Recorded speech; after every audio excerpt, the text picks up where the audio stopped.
Después de aquella mañana, ya no eran mi familia. No de ninguna forma que importara. No hubo una pelea dramática, ni gritos que nos separaran. Fue algo más silencioso. Una podredumbre que creció lentamente y que finalmente colapsó sobre sí misma en el momento en que me di cuenta de cuánto tiempo llevaban usándome y con qué naturalidad mentían al respecto. Todo comenzó un domingo lluvioso de enero. Estaba visitando a mis padres para cenar. El mismo cansado guiso de siempre y las típicas charlas incómodas, mientras mi sobrina veía dibujos animados con el volumen demasiado alto en la sala. En un momento, mi madre me miró y dijo: «Este año vamos a ser responsables. Nada de vacaciones, hay demasiado en marcha». Lo dijo como si fuera una decisión grupal. Papá asintió. Raquel intervino diciendo que ya había cancelado el fin de semana con las chicas que estaba organizando. Casi me reí. Nunca habían sido responsables con nada.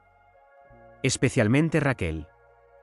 Todavía no ha mantenido un trabajo estable desde que tuvo a su segundo hijo, a menos que cuentes la boutique de Instagram que vendía pantalones de yoga falsos durante 3 semanas.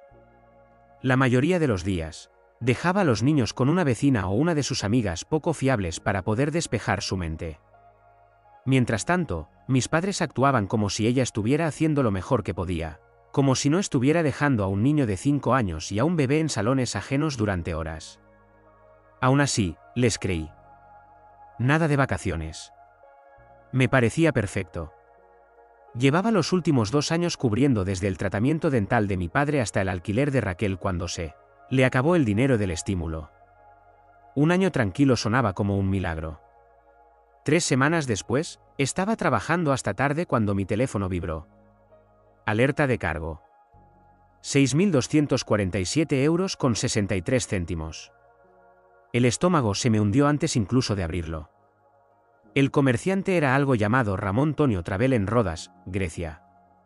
Al principio pensé que era fraude, pero los detalles eran demasiado familiares. 5 boletos de avión, resort de lujo, paquetes de spa, traslados al aeropuerto, nombres adjuntos: María, Luis, Raquel y los hijos de Raquel. Mi madre, mi padre, mi hermana y sus hijos. Todos reservados con mi tarjeta. ¿Mi tarjeta? No los llamé. No grité. Ni siquiera les mandé un mensaje. Simplemente cancelé todo. La agencia de viajes aún no había finalizado los billetes, así que los anulé. El hotel fue bloqueado y congelado. Contacté con el spa y les dije que la reserva formaba parte de un cargo no autorizado. Cada parte del viaje se desmoronó en menos de 1 hora. Ya no me importaba el dinero. Me importaba que pensaran que podían tomarlo sin preguntar, que asumieran que simplemente me iba a dejar pisotear, como siempre. La mañana en la que se suponía que iban a salir, mi teléfono empezó a sonar antes del amanecer. Ya estaban empacados, ya habían llegado al aeropuerto. Fue entonces cuando vieron las cancelaciones. ¿Por qué nos saboteaste? Esta vez ha sido demasiado lejos. ¿Sabes lo que esto les hizo a los niños? Esto es tan mezquino. Miré los mensajes como si estuvieran escritos en otro idioma. ¿Por qué mentiste?, respondí. Luego bloqueé el grupo de chat. Eso debería haber sido el final. Pero a las 7 de la mañana siguiente, oí un golpe en la puerta. Miré por la ventana y ahí estaban. Mis padres y Raquel, de pie en mi porche como si esto fuera algún tipo de intervención. Papá ya estaba a mitad de un discurso de culpa sobre lo difícil que era la jubilación. Raquel intentó hacer ver que yo estaba siendo cruel con los niños. Mi madre parecía querer que dijera que lo sentía. No dije ni una palabra. Cerré la puerta y la aseguré. Lo que no entendían era que no estaba enfadado en la forma que esperaban. No estaba haciendo un berrinche ni guardando rencor. Estaba completamente acabado. Después de todo lo que les había dado, me pagaron con mentiras y un abuso de confianza. Y cuando los enfrenté, actuaron como si yo fuera el que los traicionó. Ellos aún no lo sabían, pero el costo de ese viaje no fue de 6.200 euros. Fue todo. Estaban a punto de descubrir cuánto dependían de mí y lo que se sentía perder eso. Después de cerrarles la puerta esa mañana, se quedaron ahí como si aún tuvieran derecho a opinar. No los vi irse. No lo necesitaba. Esa puerta entre nosotros fue el primer límite real que había trazado, y ayudó. Adentro, abrí mi portátil y empecé a cortar las cuerdas, una por una. Lo primero fue el banco. Tuve una larga llamada con el servicio de fraude. Eliminé a todos los usuarios autorizados de mis cuentas de crédito y cambié cada contraseña que alguna vez había compartido o reutilizado tontamente. Mi madre todavía tenía acceso a una tarjeta antigua que abrí en la universidad cuando necesitaba ayuda con solo algunas compras. La cerré por completo. Luego marqué mi cuenta fiduciaria, la que ahora tenía bajo control total sin que ellos lo supieran. Acceso interno solamente. Nada de transferencias accidentales. Nada de colarse a través de inicios de sesión familiares compartidos. Lo siguiente fue eliminar los pagos automáticos. La factura del móvil de Raquel, cancelada. El complemento del seguro de mi padre, eliminado. Los pedidos ocasionales de globales de mi madre, que se habían convertido en un desfile de utensilios de cocina inútiles y suscripciones de cosmética, borrados y revocados. Incluso eliminé su perfil de Netflix, el que les había permitido usar durante años. No dejé ni una sola línea abierta, ni una. Y por primera vez en años, me sentí limpio. Pasaron 2 días. Nada. Pensé que tal vez habían captado el mensaje, pero luego Raquel publicó un estado críptico en Facebook. Imagínate darle todo a alguien que resulta ser un desalmado. Lección aprendida. Debajo, una foto genérica de una playa.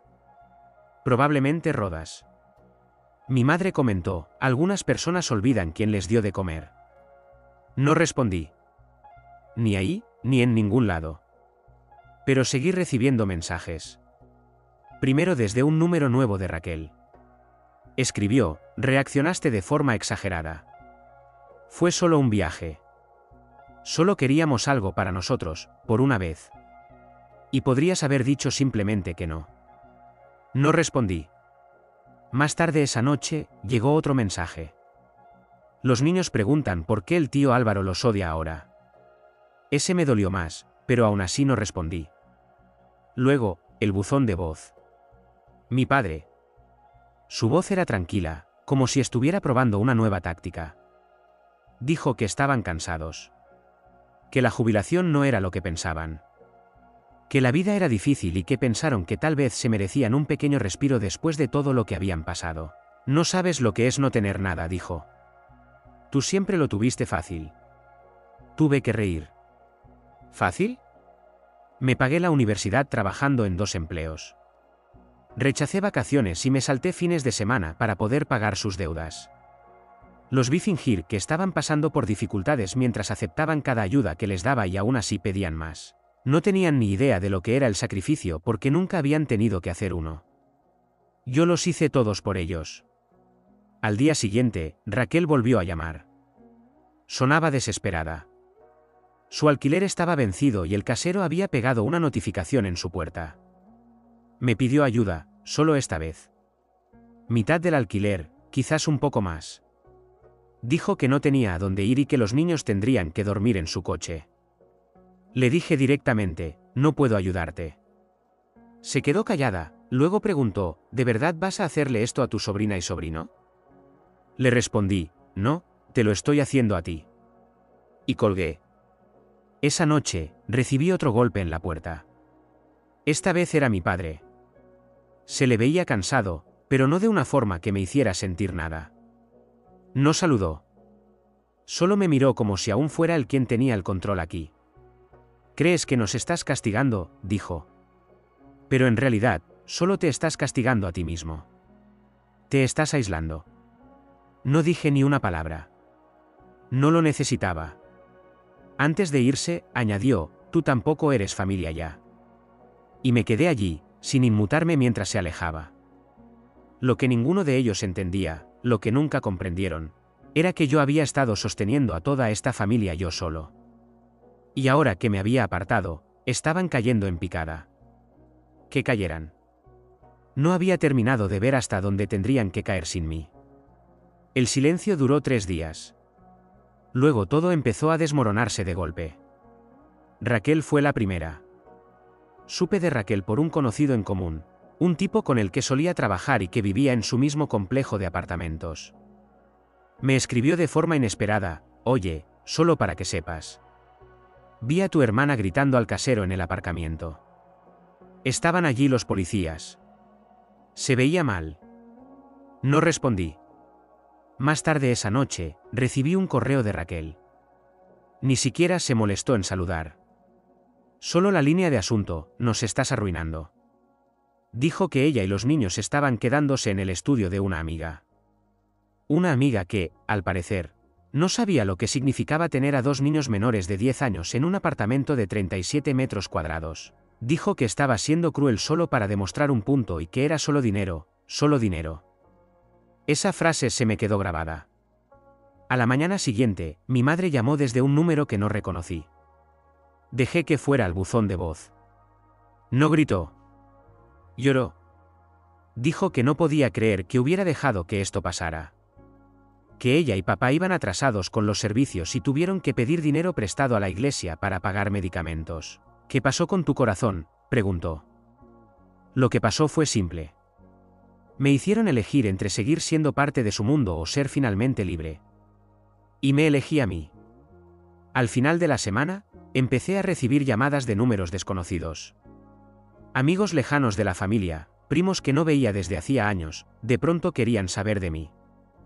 Una mujer llamada Lucía, que apenas recordaba del Navidad de 2015, llamó para decirme que mi madre lo estaba pasando realmente mal y que debía recordar de dónde vengo.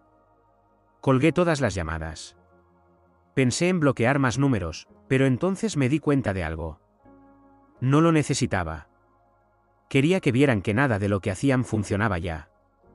Que las herramientas que usaban, culpa, vergüenza, presión de terceros, ahora estaban desgastadas. Inútiles. Una semana después, mi madre volvió a aparecer. Esta vez no llamó. Solo dejó una carta escrita a mano en mi buzón. La leí una vez. Era dramática. El tipo de cosas que alguien escribe cuando aún espera una reacción. Escribió que habían cometido un error, pero que yo estaba haciendo que todo fuera peor de lo que tenía que ser. Dijo que me había perdido y que el dinero me había cambiado. Guardé la carta en un cajón y no respondí. Raquel dejó de intentarlo después de eso. Creo que finalmente la realidad la alcanzó. Que nadie iba a venir a solucionarle nada. Que todos los amigos con los que salía de fiesta no se preocupaban lo suficiente como para prestarle dinero o darle un lugar real donde quedarse. Me escribió una vez más. Breve y fría. Está bien, lo entiendo. Fue lo último que supe de ella por un tiempo. Mi padre no volvió a contactarme en casi un mes. Luego, una noche, vi su nombre en mi teléfono. Solo su nombre de pila, porque ya había eliminado el contacto. Dejé que sonara. Dejó un mensaje de voz. Solo quería que supieras, dijo. Tu madre está viendo a una terapeuta. Estamos arreglando las cosas. Tenías razón en muchas cosas. Espero que estés bien. Escuché el mensaje 2 veces. No porque necesitara oírlo, sino porque era la primera vez que no sonaba como si estuviera intentando ganar. Empezaban a entender algo que deberían haber comprendido hace años. Yo no era solo el que lo rescataba. Era quien sostenía toda la estructura. Y ahora estaban aprendiendo cómo era la vida sin mí. Ladrillo por ladrillo, todo lo que sostenían se había ido, y yo seguía en pie. Pasaron algunas semanas sin una sola palabra. El silencio no se sentía como paz al principio, más bien como el aire antes de una tormenta, demasiado tenso. Pero aún así, sin mensajes, sin golpes a la puerta, sin visitas sorpresa. Por primera vez en años, mi teléfono no se sentía como una granada. Entonces, un jueves por la tarde, mi asistente me avisó por el intercomunicador. Hay una mujer aquí preguntando por usted, dijo. Dice que es su madre. Me quedé helado. Nunca había venido a mi trabajo.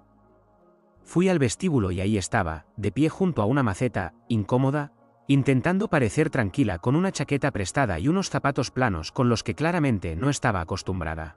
No pidió entrar. Solo dijo, quería decirte algo a la cara. Esperé. Dijo que no estaban bien. que las cosas se habían desmoronado más de lo que yo probablemente sabía. Que había conseguido un trabajo a medio tiempo en una panadería.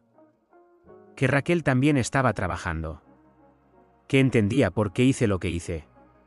Luego bajó la mirada a sus manos y añadió: nunca te vimos como el que cargaba con todo, y ese fue nuestro error. Luego se fue. Sin súplicas, sin lágrimas, sin mencionar dinero. Esa noche, encontré una tarjeta deslizada por debajo de mi puerta. Era de ella. Una nota breve. Decía que el trabajo era duro, pero no le importaba. Que le gustaba estar rodeada de gente otra vez. Dijo que esperaba que un día fuera a visitarla a la panadería, aunque solo fuera una vez. No sabía qué pensar. No me fiaba, aún no. Pero había algo en ello que se sentía distinto. Luego vino Raquel. Escribió tarde por la noche, mucho después de que pensé que había dejado de intentarlo. Dijo que había encontrado trabajo en un centro de llamadas. Salario mínimo, horarios duros, pero que no me pedía nada. Solo quería que supiera que lo estaba haciendo. Que había inscrito a los niños en un programa de cuidado infantil subsidiado. Luego escribió: ya no es tu responsabilidad. Ahora lo entiendo. Leí esa frase 3 veces. Pero justo cuando pensé que las cosas estaban cambiando, recibí una llamada del equipo antifraude de mi banco. Alguien había intentado acceder a mi cuenta fiduciaria. No fue Raquel. No fue mi madre. Fue mi padre. Usó el nombre de un antiguo asesor financiero que todos conocíamos. Alguien que solía ayudarles con sus cuentas antes de que yo tomara el control. Llamó haciéndose pasar por él, dando datos parciales, pidiendo una simple aclaración sobre los derechos de acceso. La única razón por la que supe que era él fue porque usó una frase de seguridad que me había oído decir una vez, cuando todavía compartía cosas con ellos. El banco detectó el intento y congeló la cuenta por precaución. Nada pasó, pero el hecho de que lo intentara, en silencio y a espaldas de todos, deshizo cada centímetro de progreso que habían mostrado. No escribí. No llamé. Conduje hasta su casa. Mi madre abrió la puerta con una expresión agotada. Pude notar que pensaba que tal vez había ido a hablar, quizá a reconciliarme. Pero cuando pregunté por mi padre, su rostro cambió. Lo sabía. Él estaba en la sala actuando como si nada hubiera pasado. Le pregunté directamente: ¿intentaste acceder al fideicomiso? No lo negó. Dijo: no pensé que te enterarías. Solo quería comprobar si estabas bien. Esa mentira ni siquiera le salió completa. Miré a ambos y les dije claramente, sin alzar la voz: el dinero se acabó. No literalmente, pero para ustedes. Ya no existe. No habrá ni un céntimo más. Ninguna reconsideración por compasión. Ninguna ayuda temporal. Lo perdieron. Mi madre intentó explicarse. Dijo que no lo sabía. Que pensaba que él ya había terminado con todo eso. Pero no me quedé. Salí antes de que se convirtiera en otro discurso. Durante el camino a casa, pensé en lo que significaba estar libre de tu propia familia. No enfadado. Solo acabado. Esa noche, Raquel mandó un único mensaje. No sabía que lo había intentado. No soy parte de eso. Por favor, no me cierres la puerta otra vez. No respondí. Aún no. Porque si querían recuperar algo, tendrían que seguir sobreviviendo sin mí. De verdad. Sobrevivir. Sin ruegos. Sin atajos. Y si no lo hacían, no iba a detenerlos. Ya los había dejado caer. Verlos quedarse en el suelo no era crueldad. Era simplemente la gravedad alcanzándolos al fin. Era la realidad que ellos mismos habían construido, dejaron de llamar después de eso. Mi padre especialmente. Cualquier mentira que aún se contara a sí mismo sobre tener poder en mi vida, se rompió la noche en que le dije que el dinero se había ido. Mi madre envió una última tarjeta una semana después. Sin nota dentro. Solo una tarjeta de presentación de la panadería con su horario escrito en el reverso. No la tiré, pero tampoco la usé. Raquel fue la única que mantuvo un pequeño hilo de contacto. Nunca pidiendo nada. Nunca insinuando. Solo actualizaciones breves de vez en cuando. Que seguía trabajando. Que los niños estaban bien. Que había solicitado un apartamento subsidiado al otro lado de la ciudad. Nunca respondí. Solo los leía y seguía adelante. Y tal vez eso era suficiente para ella. Para entonces, el fideicomiso estaba tan asegurado que nadie podía siquiera respirar cerca sin activar alarmas. Moví algunos activos, ajusté las cuentas, incluso vendí algunas de las inversiones compartidas que una vez abrí con mi padre para enseñarle sobre la planificación a largo plazo. Cada euro que gané con eso fue a parar a una cuenta separada bajo otro nombre, fuera de su alcance. No porque lo necesitara, sino porque sentía que por fin cerraba una puerta. Un mes después, recibí una llamada que no esperaba. Era de un hombre llamado Marcos, un viejo amigo de mi padre a quien no veía desde que era adolescente. Dijo que se había encontrado con mi madre en la iglesia. Dijo que ella le contó que todo se había venido abajo y que estaban intentando arreglar las cosas. Me pidió que les diera una oportunidad para explicarse. Estuve a punto de colgar, pero entonces dijo algo que se me quedó grabado. Dijo, no necesitan tu dinero. Solo quieren volver a importarte. Esa frase se me quedó en la cabeza más de lo que me gustó. Más o menos al mismo tiempo, Raquel me envió una foto. Era un cartel impreso en una pared de un centro comunitario. Curso gratuito de finanzas básicas, con su nombre abajo como asistente voluntaria. No escribió nada más. Sin texto, solo la imagen. No respondí, pero tampoco la borré. Pasaron unas semanas. Estaba haciendo diligencias cuando entré en un aparcamiento y vi algo que me hizo quedarme helado. Mi padre, de pie frente a una biblioteca pública, repartiendo volantes. Al principio no sabía de qué eran. Lo observé desde el coche. Era para una feria de empleo patrocinada por el ayuntamiento. No trabajaba allí, solo era voluntario, hablando con la gente, indicando mesas, riéndose incómodo, viéndose más pequeño, como un hombre que sabía que ya no tenía nada que ofrecer. No hablé con él. No me acerqué, pero me alejé conduciendo más despacio de lo que pensaba. Esa noche, mi madre envió otra tarjeta. Dentro había una foto suya en la panadería, sosteniendo una bandeja de pasteles, sonriendo como para una página web. Escribió, espero que estés orgulloso de nosotros, aunque sea un poco. Sé que no lo merecíamos. Y entonces me di cuenta de algo que no esperaba. Me sentía orgulloso, no porque estuvieran saliendo adelante, sino porque estaban fracasando hacia adelante sin mí. No eran mejores personas todavía. No del todo. No estaban sanados. No eran de fiar. Pero por primera vez, no se estaban mintiendo a sí mismos. Y eso, más que nada, era lo que necesitaba ver. Aún así, no estaba listo para darles acceso de nuevo. Ni a mí, y mucho menos a mi fideicomiso. Esa cuenta ya no era solo dinero. Era todo lo que usaron contra mí, todo lo que tuve que recuperar con esfuerzo. Pero ellos aún no lo sabían. Me quedaba una cosa por hacer, un último límite que marcar. Y entonces, tal vez, solo tal vez, les ofrecería algo parecido a una última oportunidad. Habían pasado 3 meses desde que los corté por completo. Tiempo suficiente para que aprendieran a vivir sin mí y para que yo viera quiénes eran cuando ya no quedaba nada que tomar. Raquel seguía enviando mensajes de vez en cuando, siempre simples, sin presionar. Un día, una foto de los niños doblando la ropa. Otro, una hoja de cálculo borrosa de su presupuesto, como si eso fuera su propio Everest. Nunca respondí, pero leía cada palabra. Mi madre había dejado de mandar cartas. Pensé que se había rendido. Pero una mañana llegó un sobre simple, sin remitente. Dentro, una carta corta, 5 líneas. Decía, no podemos arreglar lo que rompimos, pero ya no fingimos. Eso es algo. Si alguna vez quieres sentarte con nosotros, estaremos. Sin condiciones. No llamé. No respondí. Pero lo pensé mucho. Esa misma semana, mi abogado me escribió. Dijo que había habido otra consulta sobre el fideicomiso. No fraudulenta, solo una pregunta legal, enviada por un tercero, anónima pero obvia. Querían saber si la puerta estaba abierta otra vez. Eso me hizo decidirme. Propuse una reunión, en un lugar neutral. Sábado por la tarde, una cafetería tranquila en las afueras de la ciudad. Le mandé a Raquel la dirección y la hora.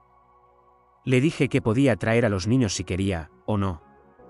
No contestó, solo marcó el pulgar arriba. Cuando llegué, ya estaban allí. Mi madre, Raquel y mi padre. Sin niños. Eso me sorprendió. Se veían cansados. Pero no derrotados. No intentaron abrazarme. No hablaron rápido. Solo se quedaron en silencio hasta que me senté. Fui directo. Les dije que había visto los cambios. Que me había dado cuenta de que estaban sobreviviendo, trabajando, apareciendo, haciéndolo funcionar sin depender de mí. Y luego les dije lo que probablemente no esperaban. Les voy a dar una última oportunidad. Sus rostros cambiaron, pero continué. No es dinero. No es acceso. No hay contraseña, ni fondo, ni cuenta de apoyo. Les dije que el fideicomiso estaba sellado permanentemente. Que nunca volverían a ver un céntimo de él. Ni ahora, ni nunca. No discutieron. Ni siquiera mi padre. Eso fue lo más sorprendente. En cambio, dijo, está bien. Solo eso. Nada más. Nos quedamos un rato en silencio. Luego Raquel preguntó si podíamos hacer esto otra vez alguna vez, no para pedir nada, solo para almorzar. Asentí con la cabeza una vez. Eso era todo lo que podía darles. Cuando me levanté para irme, mi madre sacó una foto de su bolso. Era antigua. No la había visto en años. Yo con 12 años sentado a la mesa con una calculadora de juguete y un cuaderno de cuentas de mentira con el que solía jugar. Sonrió y dijo, siempre fuiste el que sabía cómo mantenerlo todo unido. La tomé. No sonreí. No hablé. Pero tampoco la tiré.